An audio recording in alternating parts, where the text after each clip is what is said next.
Hello everyone, this is Mr. Appel. So we're going to look at an example of a situation and how we can write an equation to model it. So here we have a car whose value is decreasing by 2.5% each year. When you see increasing or decreasing by a percent instead of by a physical amount, that's a clue that it's an exponential situation. Percent increase and decrease is typically going to be an exponential situation. So there's two different ways that I like to kind of think about this, and I'm going to actually just sort of write it twice and show you the two different ways, and you can decide which one makes more sense to you. So one way to think of this, first of all, the A value is your starting value, right? We've seen that with our exponentials before, so that's no change. So the starting value here, the value today, is $24,000. So we're going to put 24,000 as the starting value. So that's going to be the case no matter what. No real change there. What's different is sort of how you think about figuring out what this multiplier is. So one way to think about it is in terms of converting percent into decimal. So 2.5% is 2.5 out of 100, which is 0.025. So 0.025 is what 2.5% looks like in decimal form. It's decreasing by that amount, and so if you plug that number into the equation, we have 1 minus 0.025. I use to the t power here. Sometimes we'll use to the x power. T representing time sometimes is more convenient. Either one is fine. I think in the playlist I used x, so maybe you should stick with that.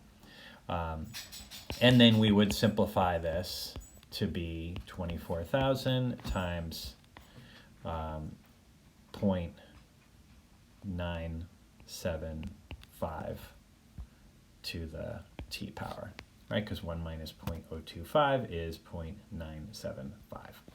And that would be your equation. And you'll notice we're multiplying by a number that is smaller than 1. So it's decreasing, right? When that b value is smaller than 1, it decreases. So we're doing it right.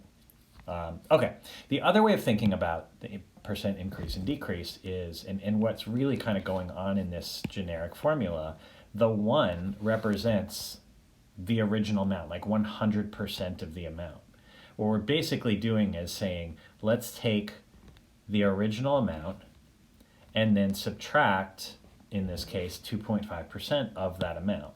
So the long calculation you're doing is saying, let's take 24,000 and let's subtract 2.5% or 0.025 times that 24,000. Now, I'm making this more complicated than it is, but I promise I'm going to bring it home. So what you've done is you've taken 100% of the original amount and you're subtracting 2.5%. But what we're really interested in how much you're left with.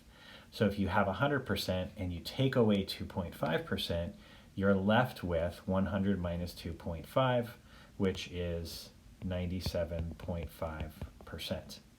And so that is your multiplier, because that's the amount you're left with. So in order to figure out your b value, what you could do is just do 100% minus 2.5%. And then when you simplify that, 100 minus 2.5, again, is 97.5, but that's percent. You still need to write it in decimal form. 97.5% is 0.975. And so, of course, we get the same equation either way. So whichever one is sort of clearer to you, you can use either method. You'll notice you get to the same answer either way. But that is how you can write an equation for an exponential percent increase or decrease situation. And obviously if it was, sorry, the last thought, in this case it was decreasing, that's why it was minus, right? Because it was decreasing. Had it been increasing, it would have been the same situation, but we would have been adding. We would have gotten a number larger than 1, which would reflect increase. That's all for now. Thanks.